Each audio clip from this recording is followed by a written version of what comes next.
Hi, this is Roger in Finland, and today we're rigging up an a6400 for cinema or cinematic usage. In this video, I'll be going through all the different parts of this rig, and I'll be explaining also why are we actually using it, since this is a pretty big thing, so why would we like to do that? Let's start with the camera. This is the a6400. I made a video on why did I choose this over the a7 III, and looking at this rig, it looks a bit like that video was a bit pointless.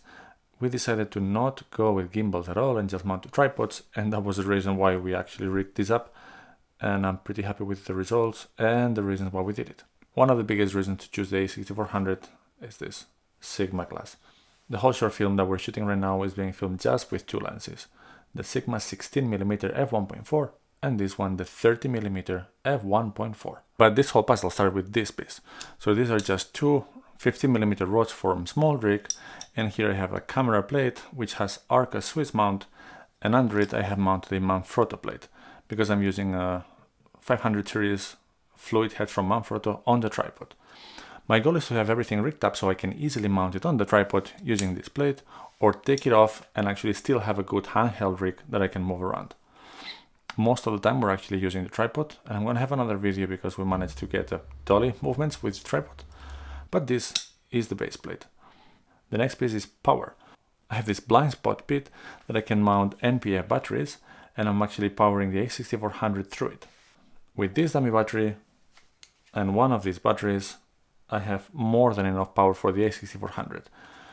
This is an NPF 770, and even if I have not tested how long would it run until the battery drains, after a 3-hour shoot, the battery was up to 80%. So this is how much. The camera is not recording, so I'm recording through the Atomos Ninja, more details afterwards. So probably if you would record internally, using this would last a little bit less. But I would say that if you can get like 8 hours with one of these batteries, this is already a huge thing. Forget about the problem with the NW50s, blind spot, NPF batteries, problem solved. The next thing is the camera cage. This is the cage from SmallRig, and it brings all possibilities to connect things to it. It is filled with threads. It has array mounting points on the top, which I'm going to use for the handle. But there's one thing missing from this cage, in my opinion, which is a hot shoe. The a6400 has this fantastic flip-up screen, but then the hot shoe becomes unusable. So one of the things that SmallRig has done is make some small adapters that move the hot shoe sideways, and I would really hope that the cage also offers a hot shoe. This would be a perfect place for it, and it's not there. So what I had to do was to mount this hot shoe from SmallRig on the side. Soon you'll see the reason for this one. The next thing is this Arca Swiss plate on the bottom of the cage, so that then I can mount it as easily as possible to this bit here. So now I can mount and dismount the camera very easily, and once this is mounted I can mount all of this into the tripod through the Manfrotto plate. What I'm after is mobility. If I need to pack this quickly, then do it as quickly as possible. And this is super practical. The next thing that I mount on the cage is this side handle. When this is mounted on the tripod, it doesn't quite matter, but if I take it off the tripod and I go handheld, this is a lot easier to hold. It actually brings a really good grip. I can hold the rest of the rig from the bottom. I can keep my elbow stuck to my body, and this provides pretty good stability. Another good thing of this handle is that it has a cold shoe mount on top of it, and this is pretty useful, again, if I'm moving around, so I can mount the microphone on top. We'll talk about microphones a bit later, but this is a possible solution if we're moving around. The next bit is the monitor and recorder, the Atomos Ninja 5. Good question here would be why to use this with the a6400, or what use at all. So I have a few reasons actually. With the Atomos Ninja 5 I get a lot of better monitoring options. We get waveform, we get beta scope, we have parade, we do have false color, we have a lot better focus peaking than in the a6400 itself, and it's a much bigger and much brighter screen. So even if it's just for monitoring, that will be enough. Another big reason is the files. With the a6400 we get H.264 files, which are smaller than ProRes or DNxHQ. However, my computer does not move them very well, so 4K files in H.264 straight from the a6400 are way more difficult to work with than what comes from the Ninja 5. And here, because I'm a Windows user, I'm shooting with DNxHQ. I think it's the SQ145, which provides definitely more than enough quality and lots of room for me to actually work in post. Sony cameras do not output 10-bit, but the difference is still 420 8-bit internally versus 422 8-bit external. Not such a big difference in this time around, since I'm not using any color information almost. We're going to deliver our short film in black and white, but still, I'm liking very much working with the files from the Atomos. Another practical thing, because it's actually recording into a hard drive and it's a very fast one, you can edit straight from the hard drive, and it works really fast and really nicely.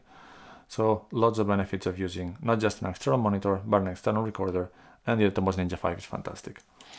It's mounted on top of this monitor holder from SmallRig, mounts on top of the handle through our relocating pins, and then I can move the monitor however I want. And that's very nice, very easy, very convenient. No need to tighten up anything at any point of time. And then we have the handle. And this is the handle I've chosen. Actually, I went through 2 or 3 different ones in the different shooting days of the short film, but this is the configuration I like the most. I can still hold it very well, even with the monitor mounted on top of it. And it's very easy to mount and dismount from the cage. So this is using these relocating pins. It goes exactly in the middle of the camera, and then I have a good grip. And this is something actually, it's easy to handle from here, and you can pull the whole tripod with it if you want. In addition to all these functionalities that I already like, it does have 2 possible positions for cold shoe, and in the front it still has a space for a 15mm rod that you can mount still more accessories. That's something I'm not using right now, but the rest of the handle, it's been fantastic. One thing about the Ninja 5 is that now I have mounted also an NPF 770 battery, but these are lasting me for about an hour and 50 minutes only. So what I have is this bigger battery, and this is an NPF 990.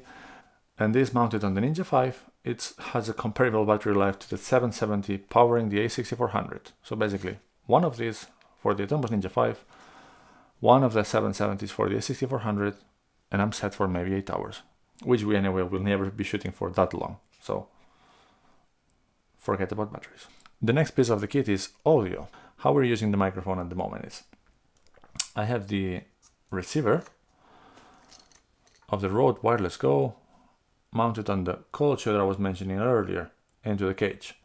The reason why I'm using this is because this time around we're not recording the audio separately, but the plan was to not use that and just use the Wireless Go to have this mounted on the camera, then the transmitter next to the microphone. We can place the microphone wherever we feel like without having to worry about cables. I can move around with the camera as much as I need, and I have the audio with good quality through this and the DT-D3 Pro in camera. So there you go, this is my full cinematic rig for the a6400. I hope you liked the video. If you did, please like and subscribe. Let me know any questions you might have.